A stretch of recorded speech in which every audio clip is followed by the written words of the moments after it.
Michigan will win the game. Think about all the credit. They got for it. Fire to the end zone. Touchdown! Alabama wins.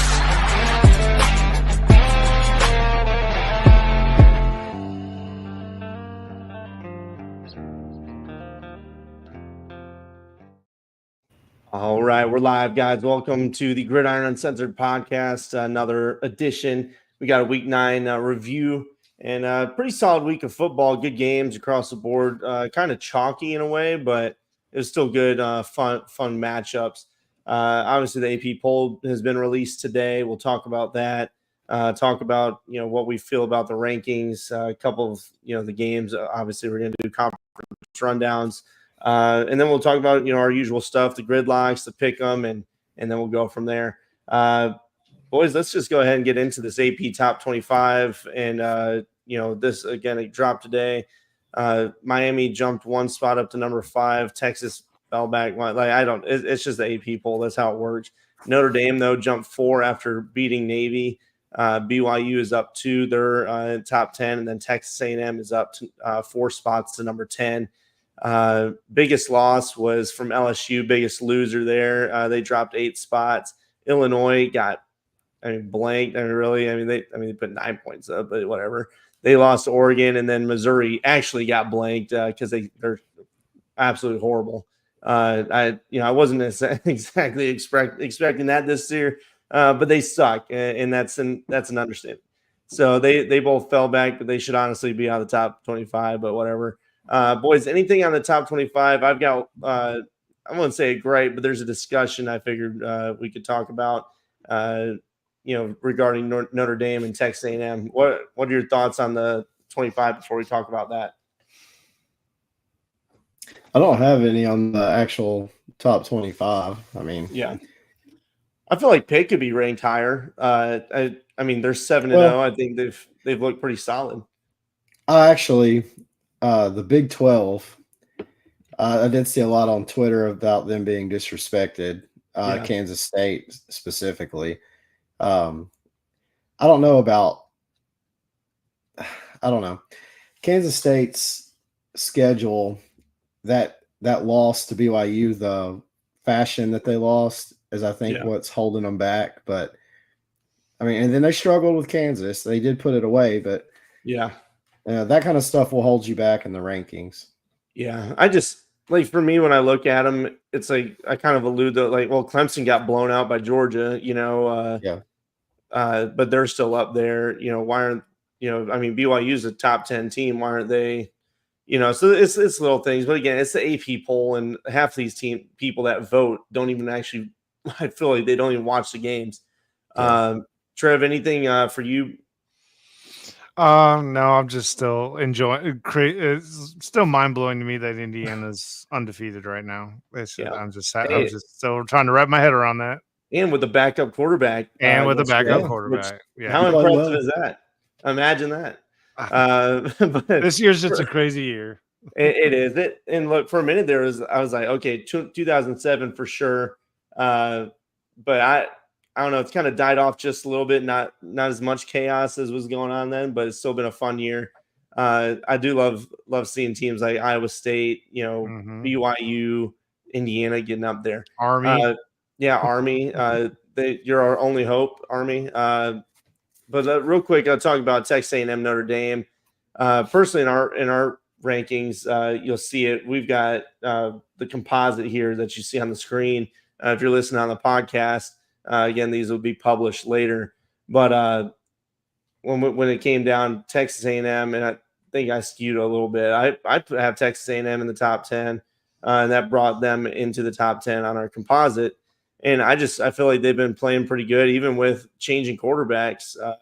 Maybe the Missouri win's not as impressive, just because they appear to suck, but still they're doing well.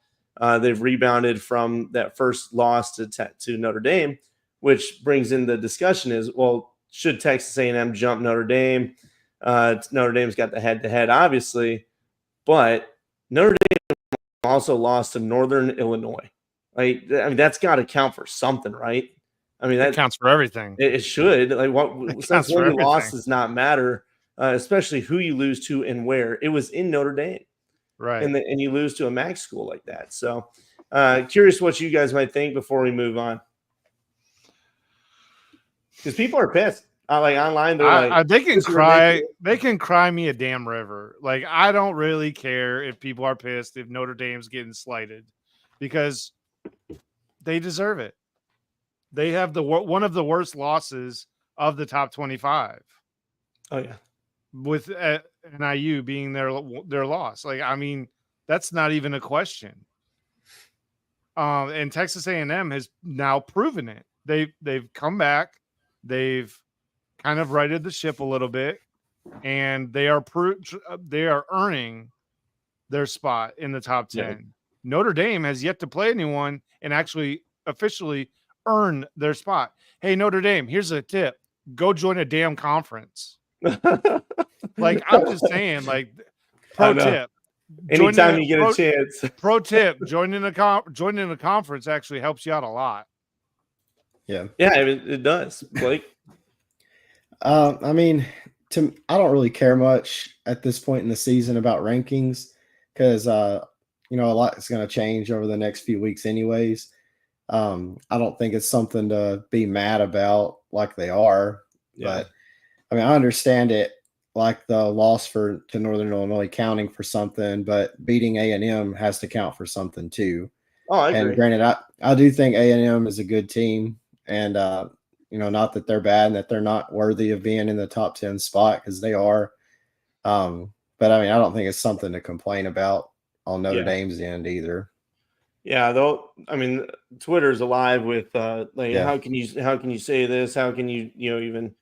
And to me, it's really simple. I mean, you lost to Northern Illinois. I mean, that is egregious. Yeah, it's not like you go out if you were both 7-1 and you lost to say BYU, if you're Notre Dame, or you lost to like Louisville. Okay, I would keep Notre Dame ahead of Texas A&M. Like that's not because typically games do matter to me. Resume matters, but that's part of it. That game did matter, and so that's why, in my mind, they should be punished more. But we'll see. It doesn't really matter, like you said, when we talk about it. But in the grand scheme, the rankings do affect like where teams fall and how teams are seen. So I don't know. We'll see what happens. College football playoff rankings should be coming out in a week or two. I can't remember exactly. This next week. I think so. Yeah. I was like, hold on. First week of November. Yeah, you're right. So, I mean, we'll see what the committee says. We got number 11 needs to be moved up. Hold on. Go back to who is it? Brandon Ederson. Hang on. I was moving on. Clemson. Yeah, like Clemson, I think they're there, but I don't necessarily disagree with you, Barbara. However, yeah, I don't think for when you're talking about number 11 right here, pulling this one up. If you're referring to Clemson, Brandon. I don't think they have the win to really project them further up. Yeah, they're not there yet, Brandon. I really think that Clemson, they're on the cusp. Don't get me wrong. They are almost They're playing really good. They're playing really good ball. They definitely are in the conversation 100%. And I fully expect them to walk out of the ACC. I feel like they will win against Miami, because I do think there are a lot of flaws within Miami. When they get to that championship game, I feel like you're going to see some of those flaws against Clemson, in my opinion. It's possible that Miami goes the whole regular season without playing a single ranked opponent. I think that's highly likely, actually. Yeah, I would agree until with that. The championship game, anyways. Yeah, it's possible. Real quick, Jake asked, Texas has a good win. Technically, no. I mean, no. They don't have any ranked wins that I see. Oklahoma's fading. They were never good. Michigan's somewhere in between bad and bad, like kind of okay, maybe. I have no idea. They found a way to pass the football a little bit, so that was something. We'll talk more about that later. But no, I agree. I put Texas further back. I don't think they should be as high up because they don't have the wins. Or same with Ole Miss. Who have they played to garner that attention other than really when you get back into this rankings when we do our rankings, it's hard to find people in the 22, 23, 24, 20. Like it's tough, man. Like who the hell it's hard deserves You're even, definitely grasping at straws for sure. Yeah. It's hard even in the top 10 for me because like a lot of it is timing. Like when a team lost, like A&M, for example, they lost week 1 and it put them so far back. But then you're having to go now and you're like, do I put them over an undefeated Pittsburgh?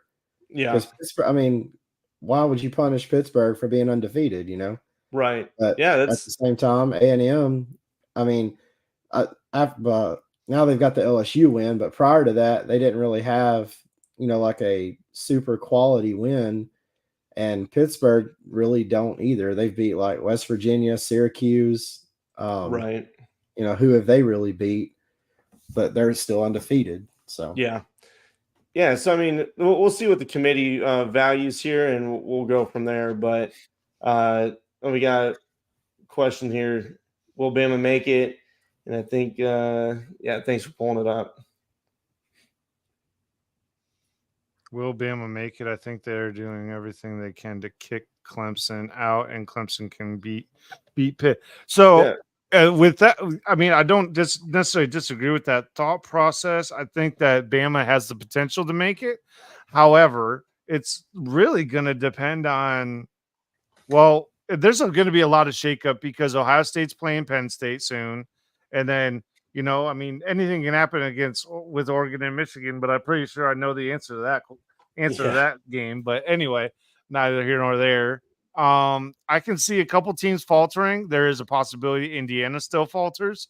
So as long as Alabama can kind of hang, then I could see them at least giving themselves a shot.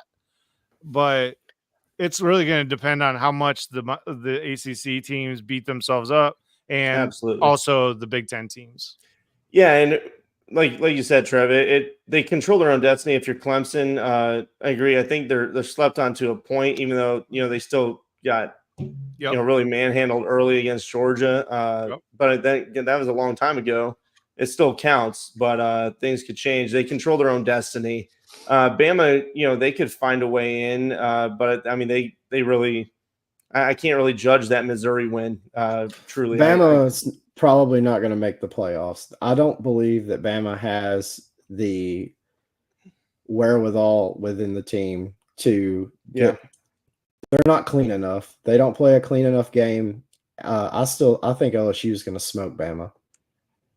Yeah, I mean, look, there's so much that can change in this season. So we'll see. The biggest thing is get to your conference championship and you win that. It doesn't matter. The 4 highest ranked conference champions will go to the, get the bye. And that's talking about Boise State too. They're on a good tear right now, and they could easily get a bye week if craziness happens up ahead of them.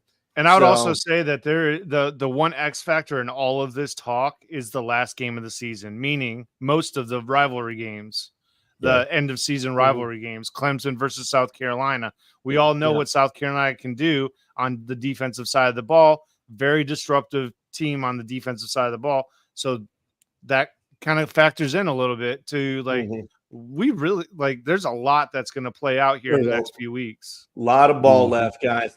Talking about that, let's shift on to talking some more about the games. And I think next up, right here on the graphic, you can see how we voted. Again, all that stuff will be posted. Let's move on, Trev. I think to the gridlock is next, and we'll just look at that. A lot of red, bad week on the gridlocks. But hey, let's just say wow. Hey, anyway, we're swinging for the fence. That's what I get for voting with the semen. I don't even understand this crap. This is ridiculous. Oh man, they must have been all over the ball. Down. Yeah, they couldn't hold on to the ball in the first half. Bunch of limp noodles. Awful.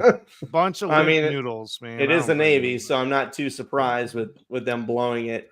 That's just what they do out at sea. So we're gonna they blew it all right. Yeah, they sure did. All right, let's move on, guys. Gridlocks did not go well, but UL Monroe, you were so close for the first 2 quarters, and then you blew it. Pick'em is going so well right now, boys. I'm having a good old time on Pick'em this year. And current records, I'm rocking at 63 and 31. Trevor 50 and 44. Blake 55 and 39. You can see how it shook down. But again, Blake and Trevor they're swinging for the fences, hoping some of these teams have chaos and drop because again, we all keep track. I was really man. I was going nuts for Vandy for a little while there. Like I really thought they were going to do it. I thought they were going to do it. I really did. They were so close. God, Vandy. They are playing so good this year, though. I'm so happy about that, though, because I mean, I really kind of like their unis. Yeah. I dig them too. You know me, I'm a uniform guy. You know, if you look good, and I'll probably root for you. But I mean, hey, Vandy's been bad for so long. It's kind of nice to see him actually doing something. Oh yeah, man. It's a feel good story, you know. But I mean, people are even saying like, why aren't they still in? I mean, they beat Alabama. They almost beat Texas. They also lost to Georgia Southern, or Georgia State. So yeah, there's it all figure out. Boys, let's some of these games. Obviously, we got Boise State, UNLV, Notre Dame, Navy. We're going to talk about all this stuff. We're going to go through conference rundowns. You guys down for that? Go ahead and jump into that. All right. Hold on. What'd you put up, Trev? I saw somebody. Oh yeah, that's what I was. My bad. Yeah, I was gonna say, Brandon. Yeah, Klubnik is not in the Heisman race. Just so you know, not at all. Oh, Blake Blake kicked off, but Trevor is he says club me in the face anytime he thinks about Klubnik. So that's never been a fan. he is not a Heisman quarterback. Oh man. Yeah, I mean there's right now I feel like you could put some people in like the dark horse contention for it, but right now I feel like it's still Hunter and John T. Is probably the main two. Dylan Gabriel's probably up there somewhere. Yeah, I think no, maybe not. I don't know. I want to say that some of these, I guess the freshman kids are kind of out of it. But I mean, there's maybe a potential for a wide receiver to get their name in there still. Yeah, I mean, hell, other than Hunter, because whatever, he's an outlier. Yeah, he's been on it, offense and defense. Because he's the only guy they got. Yeah, like seriously, it's like. I mean, I give the man props. He played like 130 out of 133 snaps. I mean, I don't even know how he's doing it. I'd be dead. I mean, they gotta have some good stuff in Colorado, bro. But all right, let's get in and we'll talk some of these games and get through this group of five first. And initially, it was Tuesday night we had some action out there. Sam Houston sitting at 6-2, 3-1 in the conference. Just a great turnaround for them compared to last year. UTEP though 1-7, man. Jeez, Pete, feel bad for him. Let's talk about a team that got a win that was 0-6, and that's Kennesaw State. One of the biggest stories of the weekend. Had some votes for them, and you'll see it probably on the kicking it up a notch here a little bit. They went down and took down Liberty, who was the supposedly the best team in the Conference USA, the team that was everybody's striving to beat. Kennesaw got their first FBS win against them, so huge win there for Kennesaw, and maybe that'll project them further. Jacksonville State got a win Wednesday night against Middle Tennessee. And then other than that, Old Dominion smoked Georgia Southern, who was currently at the time in the lead for the Sun Belt. So it's you got all these crazy things going on in the early week. But then the biggest one, of course, was the Boise State UNLV game. And that one finished 29-24. And John T, again, he took 128 yards on the ground. He kind of was contained early. But I mean, it was a tough match. What do you guys think about that one? If you got to watch it, Blake, I know you had some thoughts on it. Yeah, I mean, UNLV just couldn't sustain their drives. They would move the ball at times, but Boise's defense really had them confused. I mean, they was getting after it offensively. Boise, they did struggle a little bit getting Jonty going. I think he was averaging like 3 yards a carry. For the most part, he had a couple of gashes, but for the most part, I felt like they did a pretty good job of containing him, and they just couldn't get drives going. Yeah. And it hurt them. They hit some big plays. And they were there. There was a lot of open plays that they just didn't have time for them to get the ball out of the pocket. Mm-hmm. So it was a fun game to watch, though, man. I enjoyed that. Yeah. Trev, did you get to watch it? I can't remember if you. I watched a little bit of it, but I mean, those late games are hard, man. It's getting harder I'm the old man of the group, man. Yeah, I went to bed at 2 these o'clock. West Coast times ain't friendly to me. Yeah. Oh man, but like Boise State, they control their own destiny, and if they keep winning, and I mean, you could, if UNLV keeps winning, you can maybe see a rematch in the Mountain West Championship game. But I mean, Boise State controls their destiny and where they fall in the playoff landscape. Like I said, they could get one of the byes. It just depends on how things shake out around them. But right now, their only loss is a 3-point loss to the number one team. So that's what do you do with that?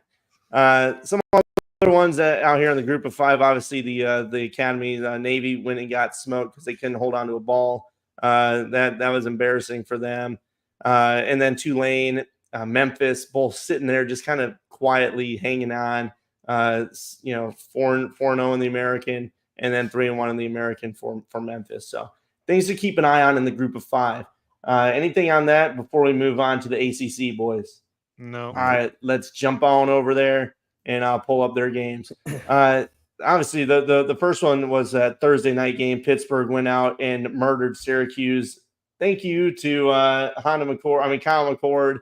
And he threw multiple touchdown passes that game to the wrong team. And it was 3 pick sixes. I'll tell you what, every Ohio State fan on there was like, we're vindicated. We knew it. We told you so. We told you so. That's what they've been waiting for. They're just waiting for him to do some. They're praying for that man's downfall. Yeah, that dude. I've never seen an entire fan base want a guy to fail so bad. Yeah. Oh my God. And then another one, Boston College went out. They lost to Louisville in a close game. Yeah, that one sucked. Yeah. What'd you got on that one, Blake? I didn't get to watch too much of that one. It was offensively, Boston College was hot and cold. Just at times they looked flashy, and then at times they couldn't get anything going. Yeah. Castellanos, he struggled in the second half there. He could have. There was some plays to be made for sure, and his offensive line wasn't helping much. He was off on some passes. He took off on some runs kind of prematurely, and I think didn't let plays develop that were there. But Louisville, they blew a lead. Boston College had the game, fairly in hand, and just blew it. Yeah.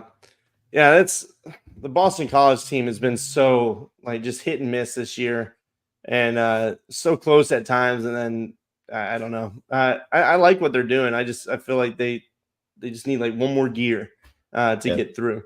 A couple of the other games before we talk some of the bigger ones. Oregon State went out and got absolutely smoked by California, 44-7. That's another team. What the hell are they doing, California?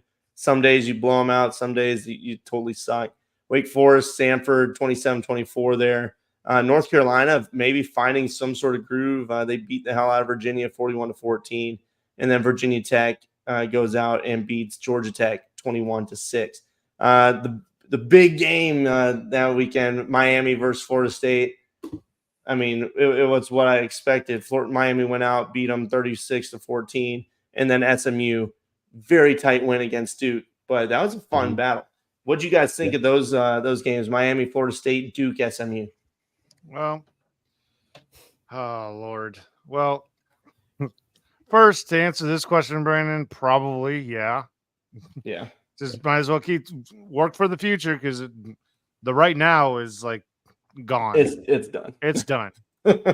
It's done.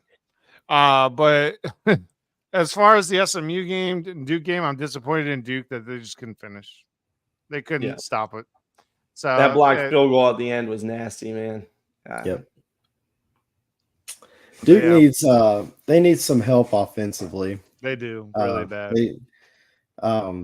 SMU though, I was getting worried there. I do think what you said in our pregame about them not having their tight end. I think it did end up hurting them because they struggled at times too to move the ball.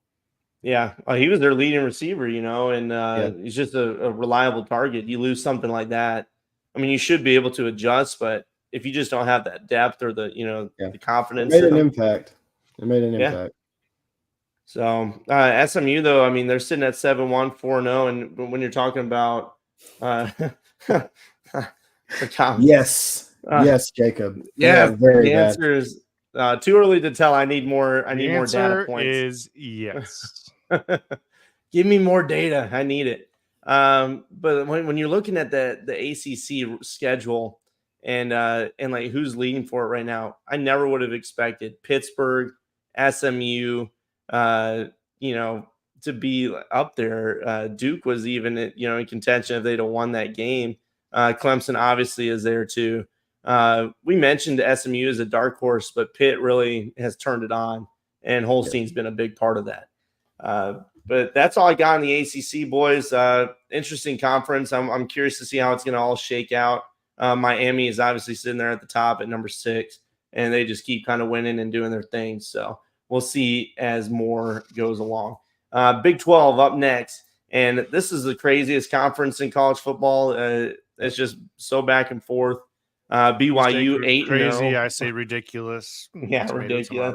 It's a cluster of it's a mess. But BYU's sitting there at 8-0, 5-0 in conference. Had a nice win against UCF after UCF took Iowa State to the wire last week. Kansas State, I was shocked at how close this game was. I know it's a rivalry. Things happen, but I wasn't. I knew it all along. I knew it was going to be a tight one. I knew it. I knew it. You were so close. You were so close. The streak continues, though, for Kansas State. God, I feel bad for Kansas fans a little bit. What is it, like 16 years? 16 in a row, man. 16. Yeah. That is brutal. And I'm talking as a Michigan fan who had some long runs where Ohio State was kicking our ass, but that's like 16 in a row. That's horrible. Baylor, on the other hand, they went out and blasted Oklahoma State. Oklahoma State's season's, they're done. There's no way. I mean, they're 0-5 in the Big 12. What the hell? So our preseason predictions are just like out the flipping window at this point. Yeah. Hey, look, you do what you can with what you got, and then they blew it. They blow it on the field. I think this season has got 07 beat, to be honest. Like, I have never seen – I really do. I've never had a tougher time picking games in my life. Like, it's tough. It's ridiculous. I mean, it's absolutely ridiculous. Like – you got Notre Dame beat Texas A&M and then turn around and lose to Northern Illinois. You got Bama beating Georgia, getting smoked by Vanderbilt. I mean, it's but it's not just those two teams. Like, it's happening across the board. And USC beat Notre Dame. USC beat LSU week 1. Everybody's like, oh, they're going to the playoffs, and they've lost like 4. They're 3-4 now. They're 3-5. I mean, it's ridiculous. Indiana Hoosiers are an undefeated team. Like, what the hell?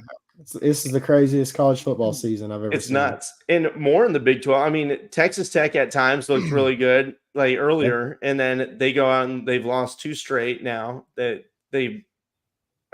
granted, they did lose their quarterback. They had a young guy coming in. But the TCU came out and won by 1 point. West Virginia blew. I mean, they kind of let Arizona back in late, but still, West Virginia and Arizona are kind of a mess. Utah loses again to Houston. I'm going to start betting on every team that goes against Utah, and I was so close to putting Houston as my gridlock, but I wanted to switch it up and go for a group of 5. And, well, Houston went out and won. And then Colorado, the team that everybody's hoping they're down for, praying for it to happen, they're sitting at 4-1 in the Big 12 and 6-2 in the conference, and they're ranked now. So, I mean, it's a crazy year. Colorado's doing the right things. They talk the shit. They're backing it up this year, and they're the team that everybody wants to hate. They've got it going for them. So, yeah, Levi, I think that's pretty much accurate. Is that the NIL has changed everything nowadays? Mm-hmm. And yes, except for Florida State, they use the NIL wrongly. God dang. Yeah, I mean, that's part of it, and the transfer portal, NIL, and all this is we have these expectations. We did all the research and all this stuff on these teams in the off season, but you just don't know. We can project and say this team, but when they actually come together, how does it, fold? Last year, Colorado did it horrible. And this year, in the preseason, I talked a lot of crap about Dabo, and now I'm kind of leaning towards maybe they need to go back to Dabo's way of thinking. NIL, just like no NIL, just I think it's no transfers. I think it's a happy medium. You can find a good method, but you've got to maintain your culture. You can't go out and just get a bunch of dudes that are just searching for money, because you're going to screw yourself. Dumping bags, baby. Dumping bags for nobodies. But man, I don't know anything else, boys, on the Big 12. It's just a funky conference. Kansas State, they're still in it, but you can't have games like that, man. BYU, they got the eye of the Jew. They're controlling their own destiny. All right, next up we've got the Big Ten. I was like, I keep forgetting one every time. I was like, hold on, where's my page? Big Ten's next. Trev, he's going to give us a little rundown on the Big Ten conference.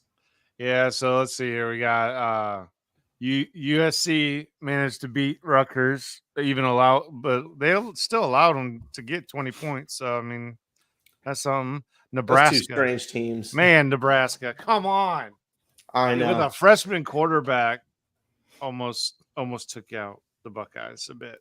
Yeah. But there was just too many mistakes in the last 5 minutes of that game. Yeah. For Nebraska, they had the lead with 6 left, and then it's like they just kind of let them right back in. It was too many mistakes for them to overcome.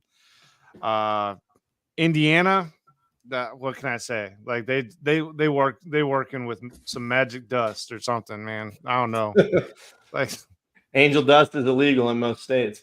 Well, not in Indiana apparently. Oregon, pretty much what we all expected. Yeah.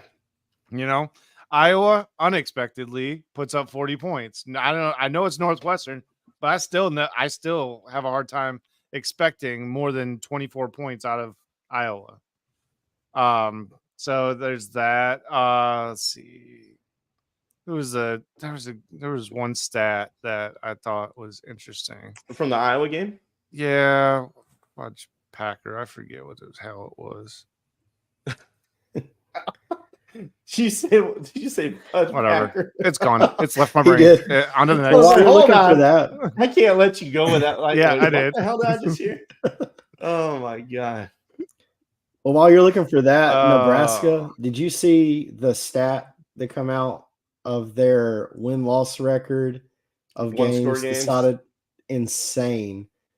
I have seen that. I don't know it off the top of my head, but yes, it's ridiculous. It was like 17-44 or something like that. Yeah.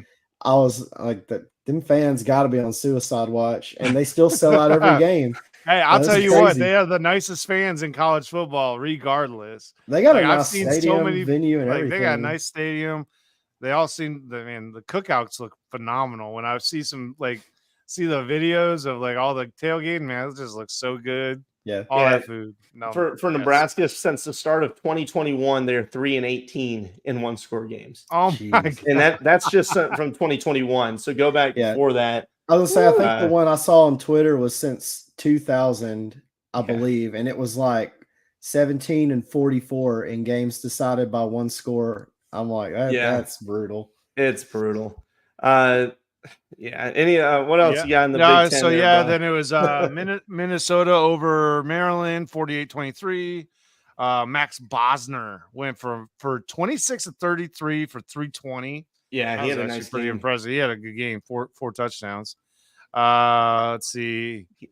We all kind of were hoping, but nothing happened. Wisconsin just let it slip through their fingers so bad. They just let Penn State off the hook. Penn State ended up going out in 28-13 on them.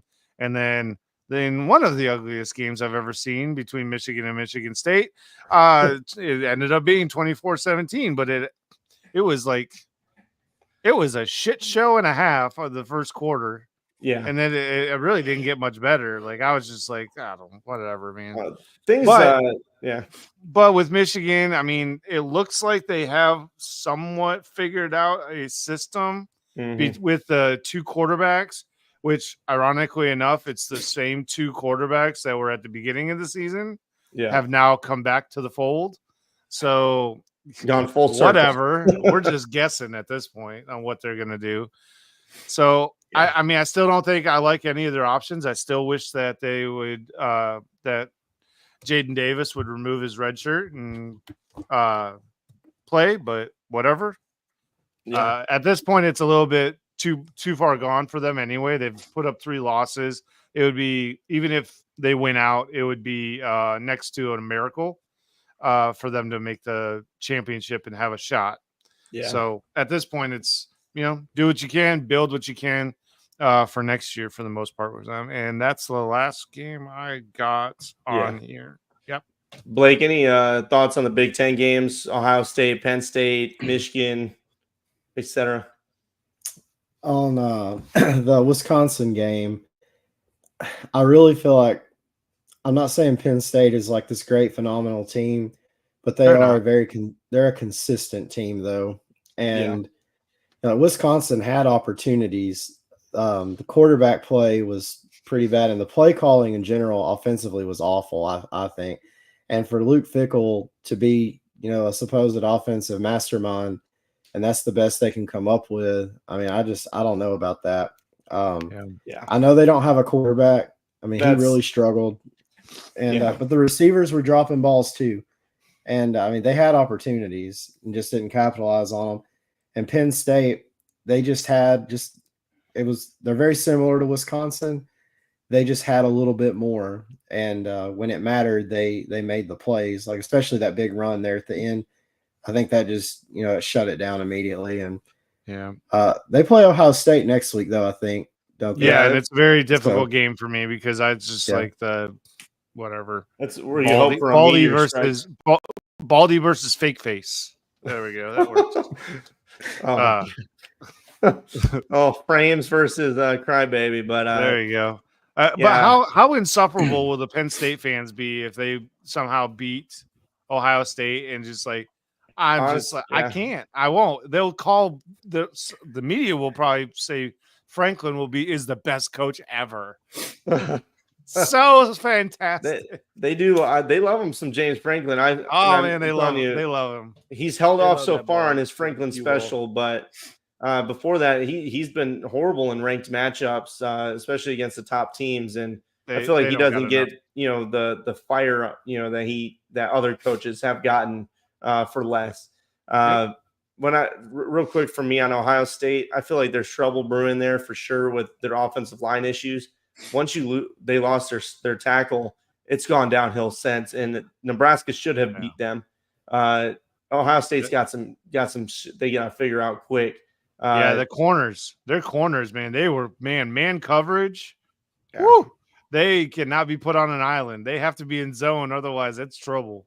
Yeah, and you get Raiola with another year under his belt. He probably hits some of those overthrows he had, and I'm worried about their offensive line going up against the Penn State D line. And again, we'll talk about that next week or this week when we go over our breakdowns for Week 10. But it's just something to watch out for Ohio State. Some area of concern. Indiana again, great for them. Keep rolling. I'll say for Michigan, I'll keep it short. It was good to see, like I said, after the first quarter, because the first quarter was a joke. It was like, okay, here we go, same shit. No fumbles this time, but just sloppiness. But then things started clicking with the passing game and little bitty runs. Even Mullings and Edwards weren't getting a lot on the ground, but it was enough to give some separation, and the O-line was able to hold and block pretty damn well. And once they did that, the quarterback Warren was able to actually throw some nice balls. So if they can keep doing that, there's potential for keeping games a little closer. I don't think they're going to beat Oregon. If Ohio State has line problems, they might. I mean, the Michigan defensive line, I think, is still pretty strong, and they can cause some issues. So we shall see about Michigan. Michigan State, tough loss for them. They really let it slip in the first quarter. They had a lot of opportunity. That's it. That's all I got on the Big Ten. Blake, you guys get to move on to the SEC? Yeah. Let's hit it. I mean, really not too much unexpected happened there. Auburn did finally pick up a win. Yeah. Mark Stoops' head maybe on a pike come tomorrow morning. I don't know. Kentucky's going Should have been crazy. last night. Yeah, I mean, he's got to be leaving or something because he's like running the damn program into the ground this year. It seems like. But well, he didn't get the Texas A&M job. Yeah, he's like, I'm done. He's I'm mad. done. Yep, out. But Auburn God. picked him up the win. So Kentucky is on, I guess, hot seat. Mark Stoops' hot seat. Ole Miss, Oklahoma. I thought Ole Miss would kind of run away with it just because Oklahoma's lack of offense. But they ended up having to shit it out at the end. Worked out for them. Jackson Dart looked pretty good. Oklahoma's defense, for the most part, did pretty solid, but just couldn't keep Ole Miss out of the end zone. And Texas, Vandy, I think, just still lingering from the Georgia game. Probably a mix of that, overlooking Vandy a little bit, plus Vanderbilt having a talented team. Those three up mixed together. I mean, yeah, it's Pavia. That dude, he's a solid quarterback. I know he had some turnovers, but I mean, the man knows how to play football. Will in him. He's a baller, man. He's a baller for sure. That's about as much of a quintessential football player. When you say football player, that's exactly what he emulates that. Absolutely. Yeah, and then Arkansas smoked Mississippi State. Not a chance.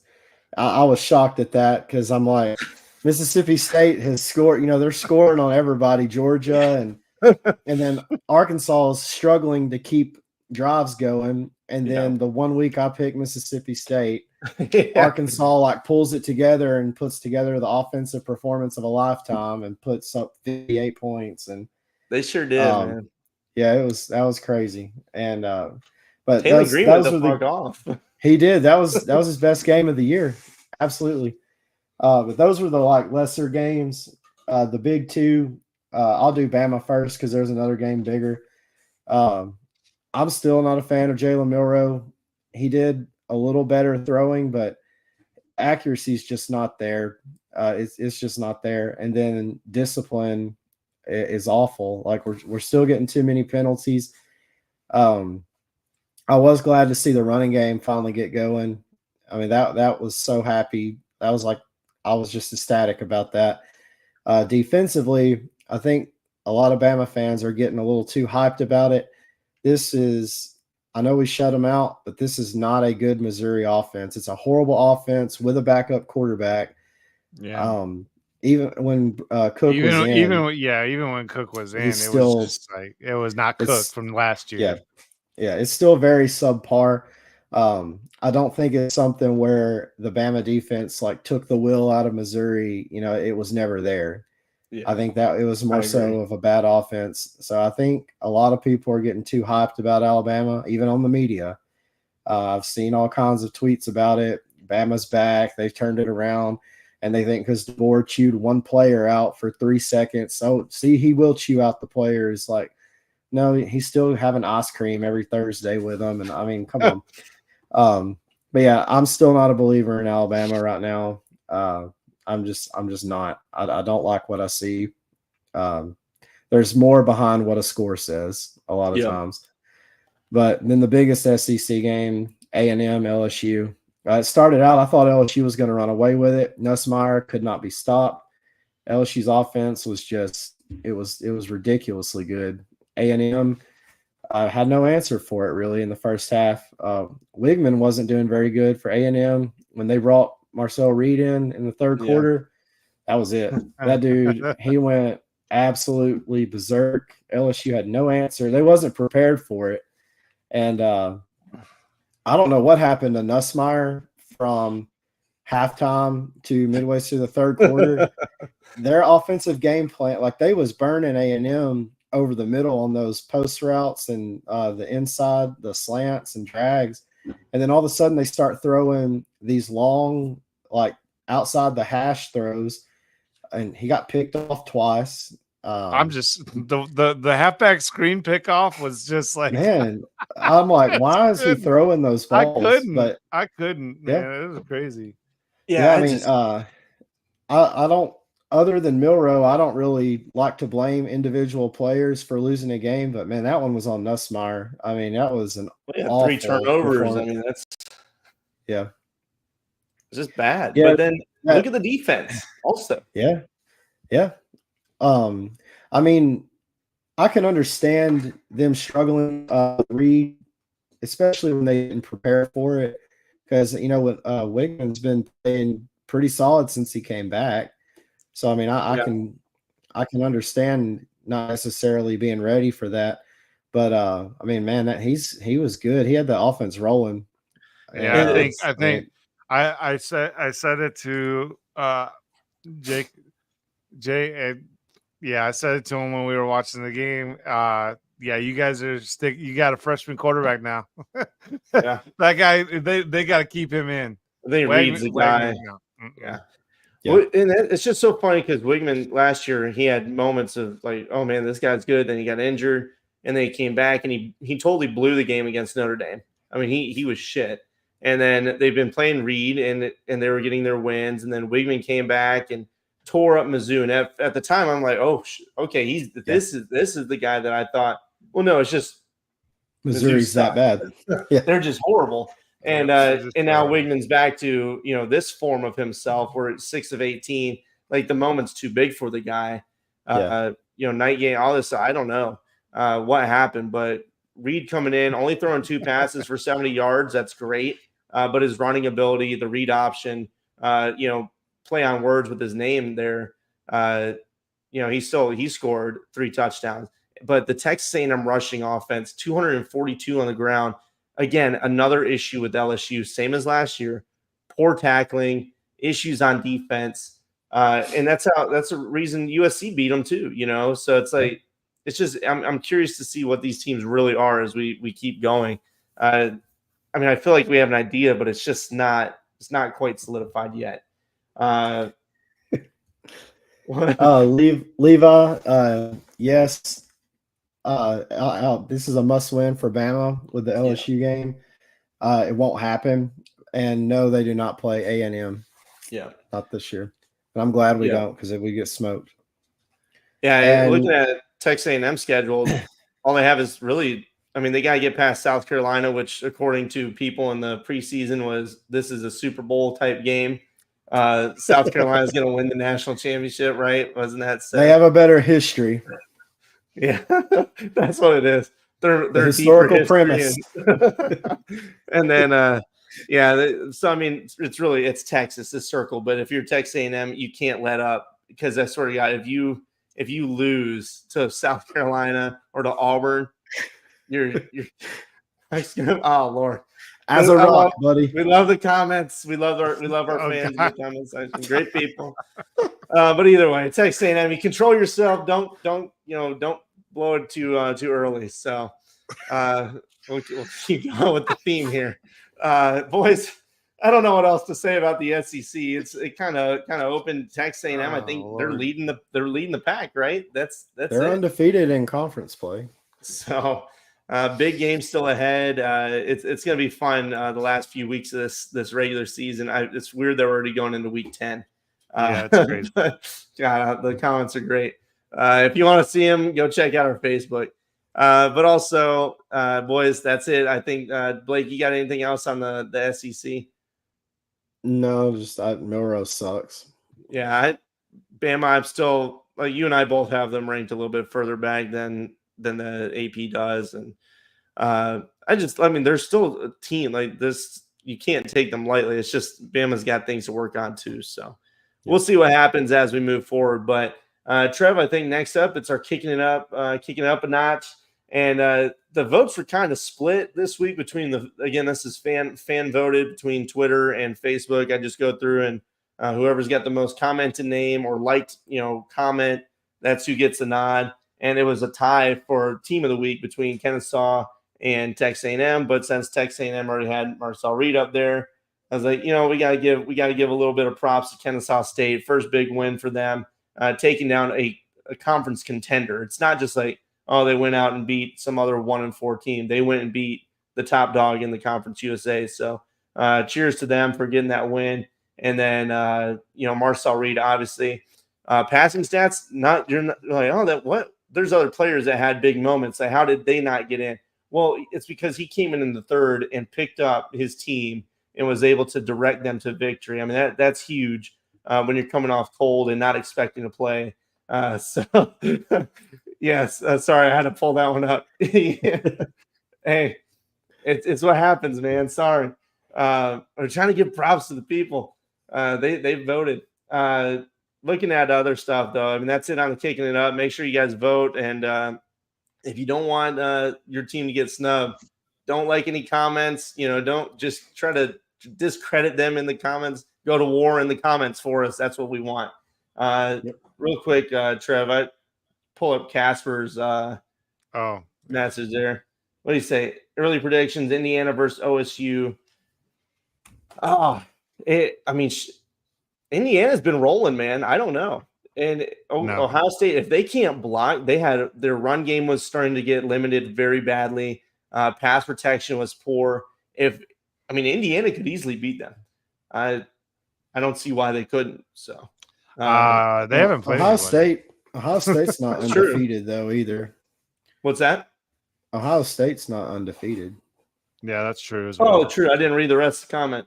Likely 2 undefeated. He forgot about Oregon. They are forgettable. Yeah. They're on the West Coast. If any Pac-12 fans are listening, they're going to hate you for it. But it'll still be a big game. And you're talking a top 5 matchup, top 10 matchup, depending, top 10. But we'll see. I think Indiana could definitely beat them. But boys, I think that's it. I don't have anything else. It was a fun week of football. We got another good week coming up in week 10.